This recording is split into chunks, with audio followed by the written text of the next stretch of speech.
Graça e paz do Senhor Jesus. Continuando o nosso estudo da Epístola aos Hebreus, vamos analisar hoje o capítulo número 9, versículos 1 a 5. Vamos orar? Pai, em nome do Senhor Jesus, dá-nos a graça de compreender Sua palavra, a fim de vivermos aquilo que o Senhor tem para nós nessa vida, nesse deserto que nós atravessamos até nós nos encontrarmos com o Senhor e vivermos na glória. Dá-nos a graça de compreendermos aquilo que o Senhor tem para nós, através da Sua palavra, em nome do Senhor Jesus. Amém. Faça a leitura dos versículos 1 a 5 do capítulo 9 da Epístola aos Hebreus.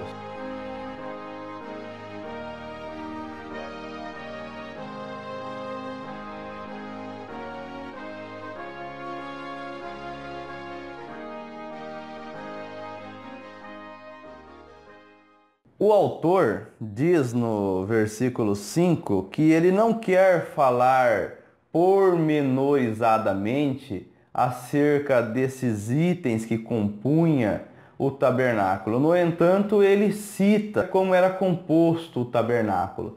Vamos falar, então, dar algumas dicas acerca desses elementos que Deus escolheu para que compôsse o tabernáculo, a fim de entendermos um pouco melhor o tabernáculo e a representação do Senhor Jesus por meio dele.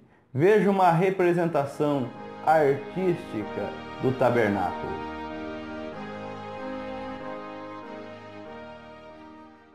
O autor começa informando-nos que a primeira aliança, da qual já falamos bastante, tinha preceitos de serviço sagrado e o seu santuário terrestre. Isso no versículo número 1. Nos versículos 2 a 5, ele fala dos componentes do tabernáculo, contudo, não pretende falar deles pormenorizadamente.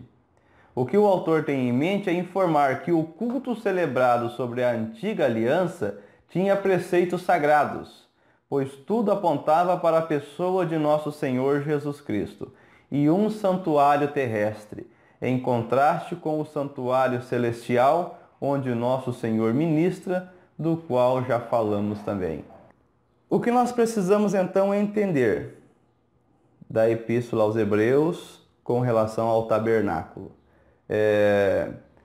O autor se dirigiu aos hebreus, que continuavam seguindo todos os preceitos da religião judaica, dizendo a eles que aquilo para o qual o tabernáculo apontava já se cumpriu com a vinda do Senhor Jesus.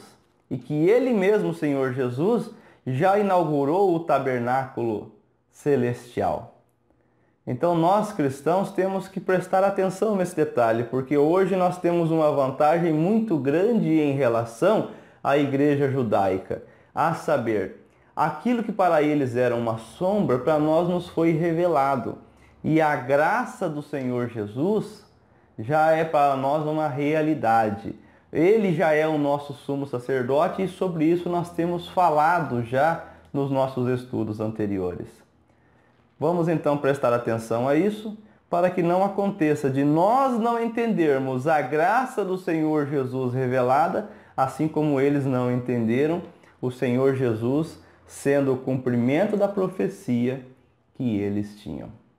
Isso é importante, não podemos cair nesse erro. Vamos a uma análise superficial do tabernáculo. Assim como o autor não quis dar detalhes profundos, nem eu quero também fazer uma análise profunda do tabernáculo. Mas vamos falar um pouco sobre os itens do tabernáculo que ele citou aqui nesses versículos que lemos. Altar dos holocaustos. Você está vendo aí na sua representação artística. Ele era quadrado, tinha 222 centímetros de largura, 133 centímetros de altura. era localizado logo após a entrada do caminho, a porta entre o átrio exterior e o pátio interior. Simbolizava que o derramamento de sangue é fundamental para o homem que está fora, se aproxime de Deus, que estava dentro. A primeira porta na vida cristã leva o cristão a ser justificado por Deus através do sangue derramado pelo Senhor Jesus. Sem derramamento de sangue não há remissão dos pecados. Ali na porta do altar dos holocaustos era derramado o sangue daqueles animais. Quando o sacerdote recebia aquele sangue, note que interessante, o ofertante, havia vários animais prescritos no Velho Testamento para a oferta, dependendo da ocasião, mas o ofertante levava a oferta até o sacerdote. Ele entendia, ele era orientado a entender que ele estava levando o seu substituto, estava entregando o seu substituto, aquele que substituiria os seus pecados. E ali o seu substituto era sacrificado, a fim de oferecer remissão dos pecados para ele próprio. Pois bem, o Senhor Jesus se ofereceu a si mesmo, derramando também o seu sangue, se tornando, portanto, o nosso substituto. Não existe perdão de Deus a quem não tem o substituto, aquele que derrama os sangues no seu lugar. Portanto, se você quer estar bem com Deus por outro meio que não seja a justificação por meio do sacrifício realizado pelo Senhor Jesus, Deus não tem nada para te oferecer, porque nada Ele tem para o ser humano à parte do sacrifício do Senhor Jesus. Vamos ver a bacia de bronze. Esse lavatório, localizado entre o altar e a porta, era usado pelos sacerdotes para que lavassem as mãos, simbolizando a lavagem do corpo com água pura, que é a palavra de Deus, e nós veremos isso claramente em Hebreus 10, 22.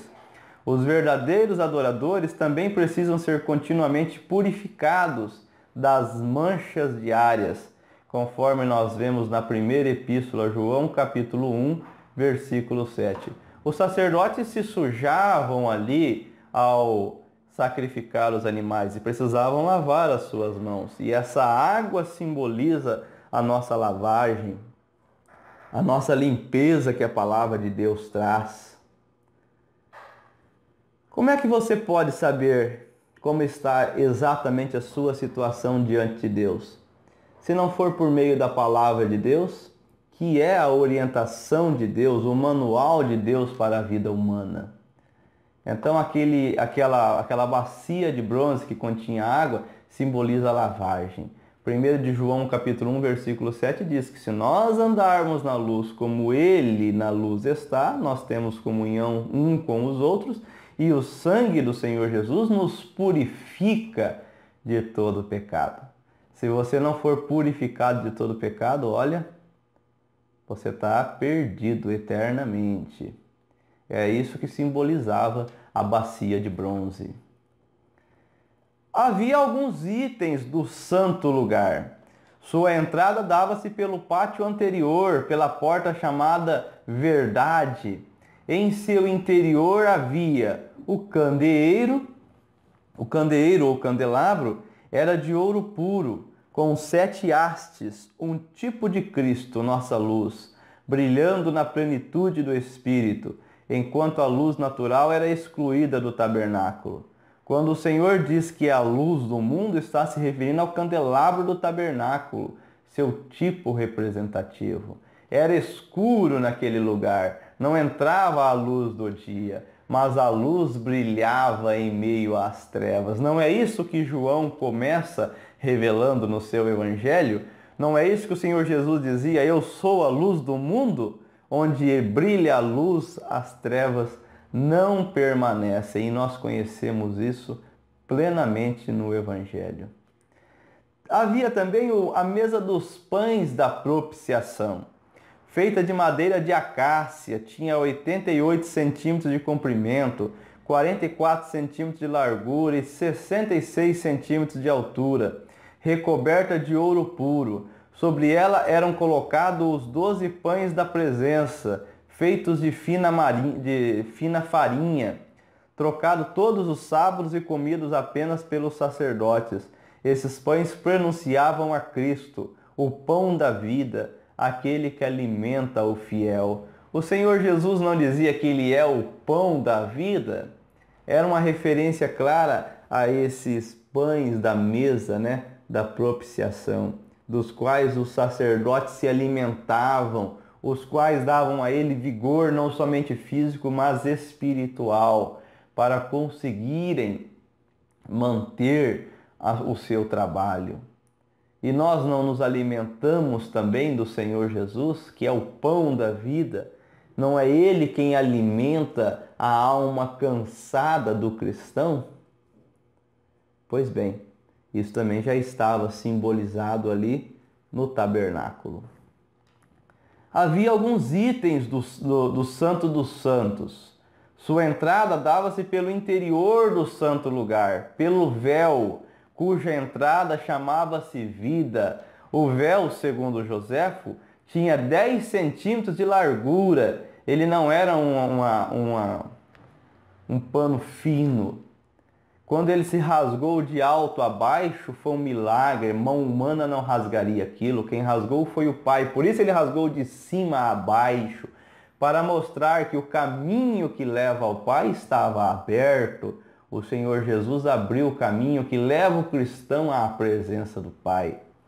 Ali havia a Arca da Aliança, que tinha 111 centímetros de comprimento, 66 centímetros de largura, era feita de madeira de acácia e coberta de ouro puro. Continha uma urna com maná, os 10 mandamentos e a vara de Arão que floresceu.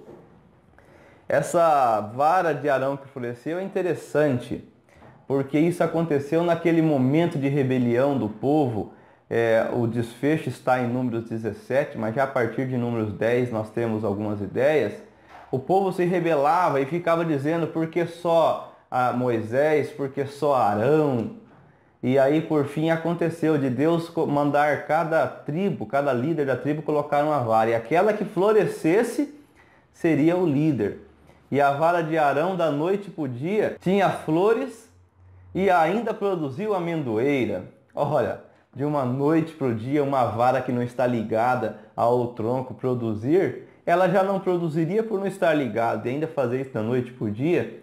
Assim foi que Deus escolheu o líder, para mostrar que aquele que ele já tinha escolhido era o líder, no caso ali Arão, Moisés, né? Então, essa vara permaneceu dentro da Arca da Aliança.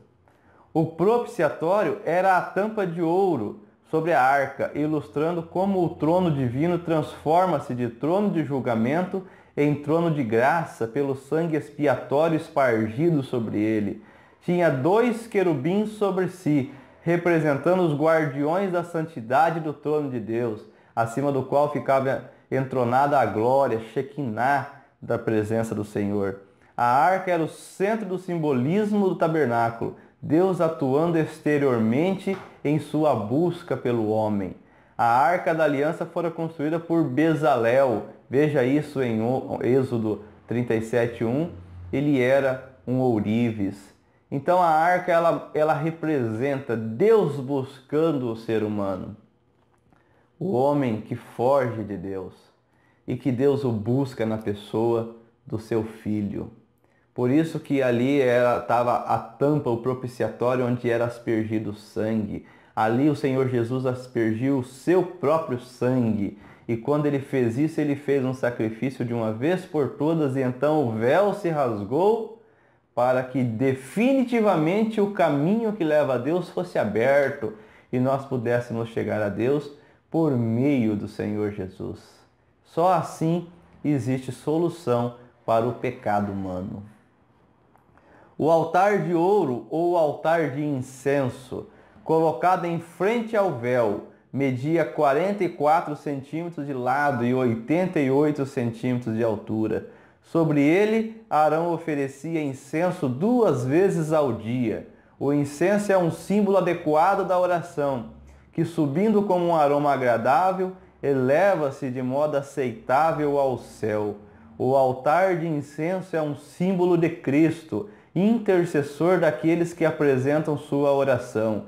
Por meio dele, sua oração e louvor chegam à presença de Deus. Nenhum outro incenso de composição imprópria podia ser utilizado, e isso era chamado de fogo não permitido, como vemos em Levítico 10, 1-3, que se refere ao fogo aceso de alguma forma diferente daquela prescrita por Deus. Isso tipifica qualquer entusiasmo religioso provocado por meios meramente emocionais ou a substituição de Cristo por algum objeto ou pessoa como centro de devoção. Olha que interessante. Ninguém chega a Deus se não for por meio do Senhor Jesus.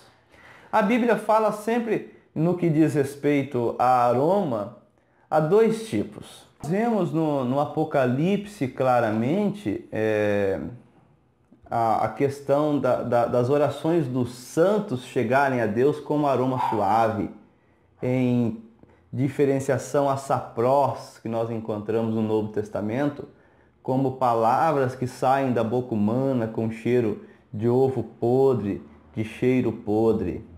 Aquele incenso simboliza as orações dos santos que chegam à presença de Deus com um aroma suave. Por quê? Porque chegam em nome do Senhor Jesus tipificado ali. E somente assim é que Deus aceita a oração dos seus filhos. Somente assim Deus não aceita de outra forma. Vimos então a representação artística do tabernáculo e um pouco, nós poderíamos falar muito mais sobre isso, mas um pouco para nós entendermos como tudo ali no tabernáculo apontava para a pessoa do Senhor Jesus. Que a graça e a paz do nosso Senhor Jesus Cristo estejam conosco. Este foi mais um Momento Aprendendo o Evangelho Verdadeiro. Eu sou o Mário Biolada. Aguardo você para nós continuarmos aprendendo a Epístola aos Hebreus. Amém.